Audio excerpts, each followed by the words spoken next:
How's it going, guys? Welcome to another Thursday night meditation here on Coral Living. I don't know about you, but for me, as the weather is getting better, I work in the construction field, so things are getting super busy where I am because all the snow is melted now, and it's time for people to get working again. So that makes me super duper busy. And that leads me into the subject I want to talk about before I get into our 20-minute meditation. I just wanted to talk a little bit about work. Um, you might be thinking, what does work have to do with meditation?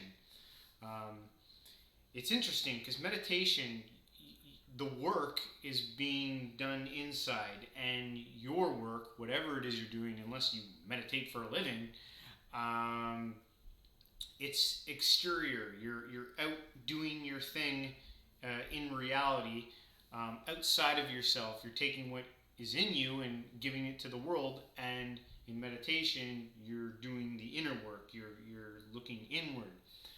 Um, and it's funny how work uh, takes up so much of our lives. Uh, Before I got into meditation, um, I was really grinding hard. I was spending probably about 60 hours a week, at work, and uh, and in my line of work, it's my work's tough because I locate utility lines, right? So I have to be dead on in my job all the time. There's no bad days for me because a bad day for me could mean someone gets really hurt if they hit a utility or something like that. I've been doing it for about 10 years, so I'm pretty lucky in that respect. I've never had anything too bad happen. I'm not going to say I've done everything perfect, but I've got a very good record so far. Um, but it can get into your head a lot. And I know a lot of jobs out there. Doesn't matter what you're doing. What you're doing, it can get into your head, and it can cause stress. And I remember before I was meditating, this was probably about 3 or 4 months before I was meditating, and I was working all the time, and it was like killing me inside. I could feel the stress in my chest, and I knew I had to do something, but I didn't know what to do, and things were just so busy. I remember I phoned my boss, and I was just telling her, I just wanted to phone him and be like, man, I need to just I need to take a step back, and I wanted to, and I broke down. I was like, I cried like a bitch. I was just like, man, I need to take some. I just need to like pull away for a sec, man. And after that, I did, man. I stopped working as many weekends, and I took more time for myself, and then I started getting into meditation and stuff like that, and uh, it really helped to get that time. And it's funny how your job will affect your spiritual practices. So whatever you're doing, out there in terms of spiritual practices, if you're spending all your time working, nothing with your family, nothing on yourself, you gotta take care of yourself, man. You gotta do something for yourself because it will catch up and it will get you. It was getting me.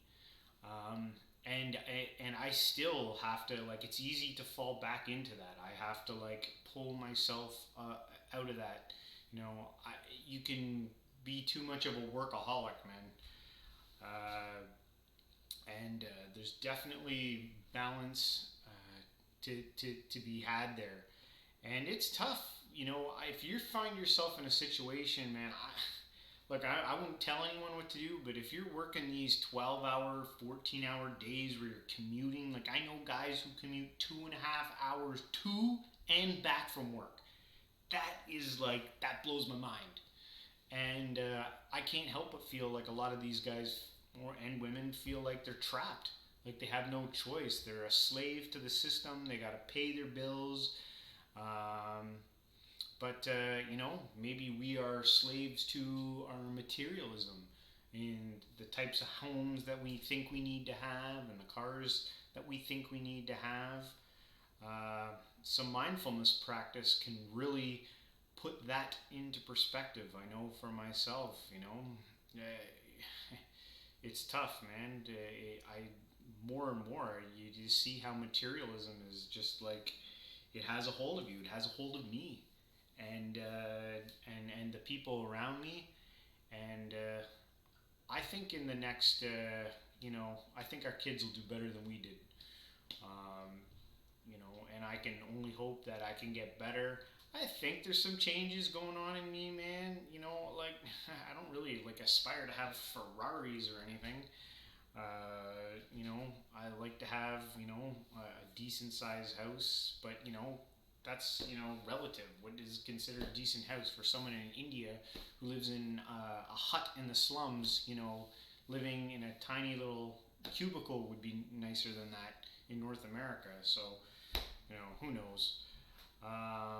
But all the trinkets, the stuff that we buy, and stuff like that, I look at my garage and I cringe. I'm like, I gotta get rid of this crap. Like, this is so much stuff. It consumes your life. There's an interesting, what is it on Netflix? There's something on minimalism on Netflix, which is good. And I know, I guess I'm rambling. I kind of got off my point there. But in terms of work, it can really consume you. It can get to you. And I know right now I feel it because I can feel things in my industry right now are super busy. And because of COVID, all the work that didn't get done last year, they've now piled it onto this year. And it's doubly hard because a lot of the workers, because work was so scarce last year, they've moved on to other things and they've left. And so now we have fewer locators, fewer people to do the jobs, and all this work. And so, and I'm sure there's many other industries that are facing the same thing right now. I guess work's better than no work. But finding balance towards all that, finding something. I'll have to keep my eye on it. Remember, a lot of the things I do on this show is just me talking to myself. If I look right now, I post this stuff on YouTube. People can watch it later, but really, I'm just talking to myself right now. But I find it good. It's good for me, and I know other people watch this stuff later, so I guess anyone who watches this can maybe benefit. They can relate to what I'm going through, and hopefully I can relate to what you're going through. But I guess I've spoken enough. Now we can get to the real work that can help us here, and we can do our 20-minute sit here, and then I'll come back, and we'll end it. All right, I'm gonna put some music on here, and we'll get going.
All right. Hopefully that was good. I'm not gonna lie, it is hot as balls in this room. I was like sweating so bad. Uh, this room, for some reason, is the hottest room in this house. It's like right under the heater, and all the heat just pam. Like, oh my gosh, I was dying. I'm gonna have to open a window next time.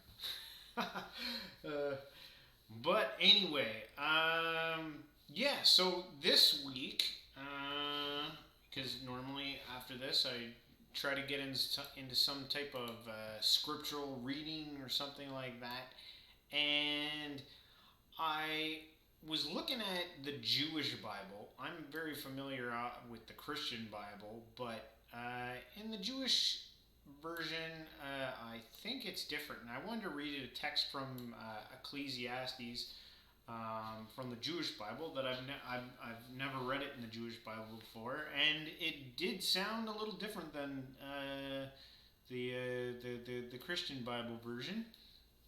Um, but yeah, I just want to read the first chapter of Ecclesiastes tonight, and it goes like this. The words of Koheleth, son of David, king of Jerusalem. Vanity and vanities, said Koheleth, vanity and vanities, all is vanity. What profit has man in all his toil that he toils under the sun? A generation goes and a generation comes, but the earth endures forever. The sun rises and the sun sets, and to its place it yearns and rises there. It goes to the south and goes around to the north. The will goes around and around, and the will returns to its circuits. Its circuits, I don't know. I think I'm saying it right. Circuits. All the rivers flow into the sea, yet the sea is not full. To the place where the rivers flow, there they repeatedly go. All things are wearisome. No one can utter it. The eye shall not be sated from seeing, nor shall the ear be filled from hearing. What has been is what will be, and what has been done is what will be done, and there is nothing new under the sun. There is a thing of which someone will say, see, this, it is new. It has already been for ages which were before us. But there is no remembrance of former generations, neither will the latter ones that will be have any remembrance among those that will be afterwards. I am Koheleth. I was king over Israel and Jerusalem. And I applied my heart to inquiry and to search for wisdom all that was done under the heaven. It is a sore task that God has given to the sons of men with which to occupy themselves. I saw all the deeds that were done under the sun, and behold, everything is vanity and frustration. What is crooked will not be able to be straightened, and what is missing will not be able to be counted. I spoke to myself, saying, I acquired and increased great wisdom, more than all who were before me over Jerusalem, and my heart saw much wisdom and knowledge. And I applied my heart to know wisdom and to know madness and folly. I know that this too is a frustration. For in much wisdom is much vexation, and he who increases knowledge increases pain. So, I don't know, a couple of those first few verses in the beginning about the vanity and toiling under the sun that kind of related to the work topic tonight. And I know it's tough. Sometimes, when I was younger and I had the energy for it, I would jump from job to job. I'd do a job for a few years, and then I'd just start looking for another one if I didn't like it, until I landed into a career that was doable and I liked. And it's tough when you got bills and stuff to pay. You gotta, but there's things you can do, if you work hard and spend your weekends and your nights. That's the problem, right? You work so hard during the day, man. Last thing you want to do on your weekends and at night is come home and look for another job, if that's what you need to do. Um, but maybe a mindfulness practice might give you that push to help get you into that area. So that's another thing. It can help build your concentration. It can help motivate you to do things that you might be struggling to do. So yeah, that pretty much ends it for tonight. Um, Thanks for coming out. If you're new and you're watching these, I always throw it out every week. 30-day meditation challenge if you've never done it. 20 days, give it a go. Again, I post this stuff on YouTube, so if you want to go to Core Living on my YouTube channel, you can go there. And every Thursday night here, 9 o'clock, you can come join me for a 20-minute meditation. So I guess that's it. I'll see you guys next week, and you guys have a good one. All right, bye.